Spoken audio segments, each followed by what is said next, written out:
Hey there, it's me, Greg T of the Image Stop here. Just a quick tutorial on adding blogs to the Family Mortgage Guy website. This is a quick tutorial just to show you how to add them properly so that they will show in your blog feed. And may have little pointers throughout the thing for other stuff, but through the video, I should say. But here is the basic overview. So first of all, you need to go in and log in using the login information that you have been given. That would be your username, your full username here, and your password. Now I have mine already input here, so I'm just going to go in and click log in, and we'll go into the main dashboard area of the website. So here's what you see when you first go in there. Quick one while you're in. You'll see a bunch of different windows and stuff here. You can get rid of a lot of this stuff. It's a lot of it's just notices. So there's the little X here that you can click or dismiss. If there's things you'd like or don't want to see here on this page, if you go up to the top right where it says screen options, you can select and get rid of different things here. So I can get rid of or add, for that matter. Add the post overview here. Get rid of that kind of thing, and then shut that down. Over here on the left-hand side, you'll see the tabs to go to other areas of the website that have all been set aside or created for this particular website. You will notice there on the updates, comments, and plugins, there's a red circle there. Now, the red circle means that there are updates that are required. I'm pretty sure we probably talked about this, back when the website was built. But you should have on a fairly regular basis, at least every 6 months, updates and backups done of your website. Now, with the current hosting that we have, that is with our base hosting, that's our $175 a year. That one is that doesn't come with updates and so on and so forth. However, as something that might be a bonus for you, and honestly, I don't recall whether you're using the email through the website or you're using Google or something, but if you're using Google or so on and so forth, in fact, I will check that when I send the email with this video to you. Anyway, if you do have that, we have a really good package that we've just come up with, a new hosting provider that offers updates and backups at no additional cost for your hosting. Your hosting would go up to $225 per year. However, all your updates and so on and so forth are covered. Our maintenance packages come at $200 every 6 months. So that would end up being a total of what, $550 for the year, $550 versus $225, and you're taken care of with updates. I think that's pretty cool. So and on the backup side of things, they are done on a regular basis, not every 6 months. You'll have it much more frequently. So if anything happens, you are covered. Major bonus. Anyway, side of that, let's kind of go into how you do the blog updates. Now, first things first, I'm just going to check and make sure that you have login credentials. And you do. There they are right there. If you're not sure what they are, if you go into the familymortgageguy.com/WP-admin, you will go to the login screen. If you input your username, Curtis, and you don't remember your password, that's okay. Right below there is a lost your password or lost password link. It's a text link below the login area, and it will send a password reset to the email noted here, and that is curtis@familymortgageguy.com. All right, so let's go. Here we go. To add new blog post, we go to the post section over here on the left-hand side and go to add new. Right off the bat, it's going to show a page here where you input all of your information. Now, there's a few steps that are going to be very important so that it shows properly on your website. I'm going to do a quick one here. It's a test post. Okay, that's your first step. Then you click the Use Divi Builder. What that does is it's going to load, the builder screen that we have available to you for you to use. Okay, and we're going to say Use Pre-Made Layout.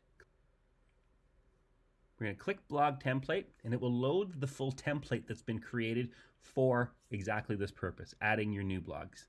So here in the back end, you're going to see the different areas as far as blog entry title, do not change. Because what that will do is going to feed the title that you just typed in the top here, which is test post. Blog content area, we click the gear. The gear then opens up the window for us to add any of the extra information stuff here. Now, delete that one right there. And all you have to do is go in and fill in this area. Test second title. And we can get rid of the other stuff. Don't need that. And here with lorem ipsum filler text is, we simply type in or copy and paste all the information that we have to put in this blog entry. Some things to note is that when you post or do a cut and paste in the visual area, as you can see in the tabs in the top right of this window, it says visual and text. If you type it in the visual area, it will copy all of the coding that has been in the background of something like a Word document. So if you go to the text area, it shows the text as code. My advice is to go and select all the stuff that's filler and paste right on top of that. Or go between here, these two little code sections where it's H2, that's a title coding. So it's already preset. So the reason I say that is by typing it or pasting it into the text area, it removes all the code. So there's not going to have any weird formatting happening. If you lose some of your spacing, it's as simple as going in and hitting hard return and doing spacing there.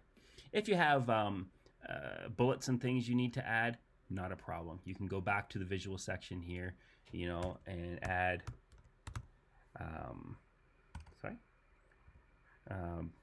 bullet 1. And I'm just going to highlight that and go over here to the bullets, and it will create that. And then 2 and 3 and so on, so forth. So you can do that. You can play back and forth with the visual and the text side once you have everything pasted in place. Now, when you're done entering all that, click the check mark, and it's done. It's all set. Now, some things that you do and do not want to change. Okay, as you can see, do not change on the title. Do not change on the social share buttons, because that's something for your clients to share. Do not change the sidebar here, because that is literally the sidebar that's going to show up.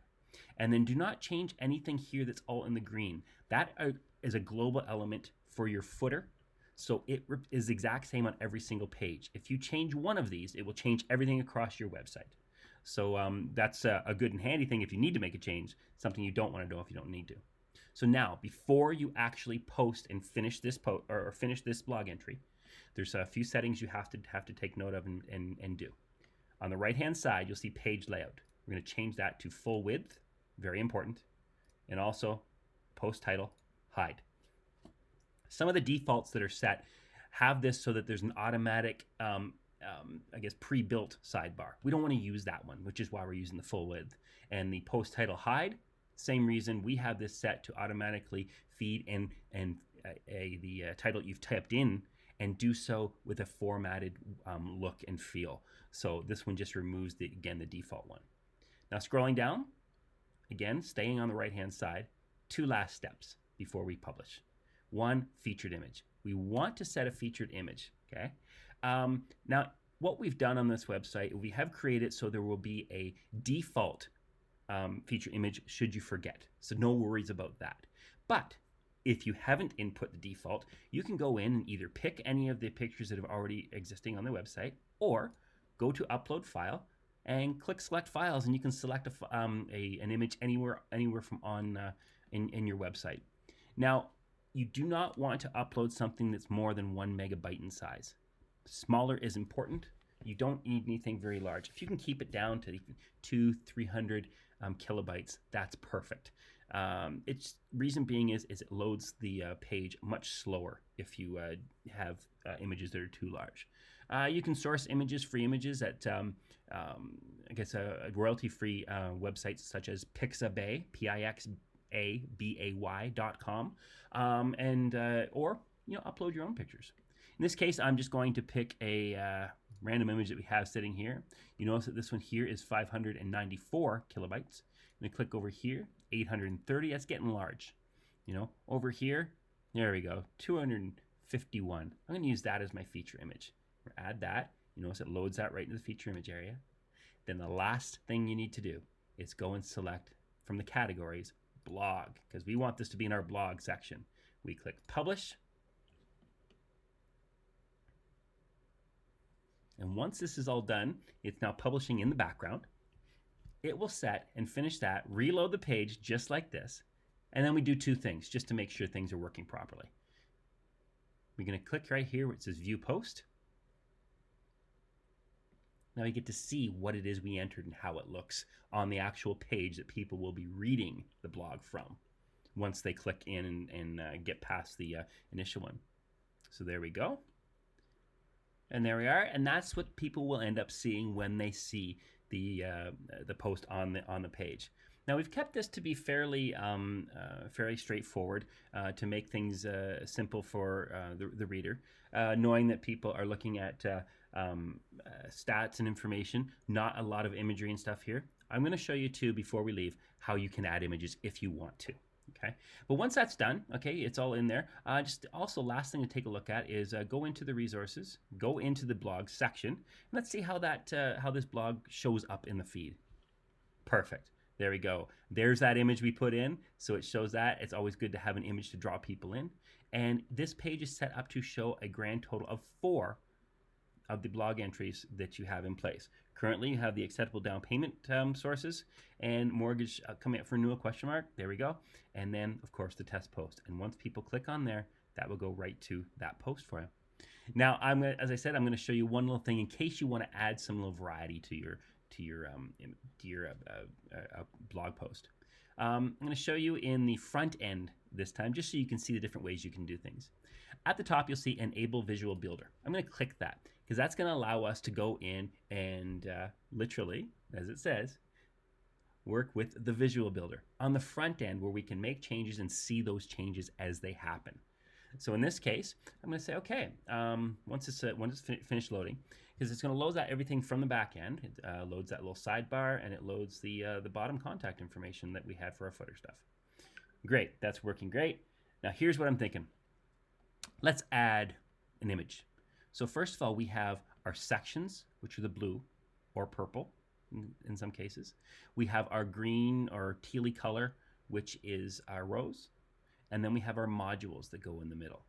Okay, I'm going to click right here. And you notice if you mouse over things, it'll tell you what the different things are. Change column structure.